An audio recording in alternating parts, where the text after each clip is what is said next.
મહારાષ્ટ્રના બારામતીમાં ઉપમુખ્યમંત્રી અજીત પવારનું વિમાન ક્રેશ થઈ ગયું હતું. આ દુર્ઘટના લેન્ડિંગ સમયે સર્જાઈ હતી. મળતી માહિતી અનુસાર આ વિમાનમાં અજીત પવાર પણ હાજર હતા. ડીજીસીએના અહેવાલ અનુસાર અજીત પવાર સહિત 5 લોકોના નિધન થઈ ગયા છે. વિમાનમાં અજીત પવાર સહિત 2 પાયલટ, 1 ક્રૂ મેમ્બર અને 1 અન્ય વ્યક્તિનું મોત નીપજ્યું છે. સૂત્રો દ્વારા પ્રાથમિક તપાસ પરથી દાવો કરવામાં આવ્યો છે કે ધુમ્મસના કારણે પાયલટને એર સ્ટ્રીપ જ દેખાઈ ન હતી, જેના કારણે વિમાન રનવે પર લેન્ડ થઈ શક્યું ન હતું. અજીત પવાર ચૂંટણી પ્રચાર માટે જઈ રહ્યા હોવાનું જાણવા મળ્યું છે.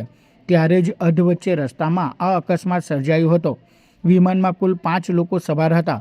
સવારે 8:45 વાગ્યાની આજુબાજુમાં જ આ વિમાન રનવે પર લેન્ડ થતી વખતે ક્રેશ થઈ ગયું હતું.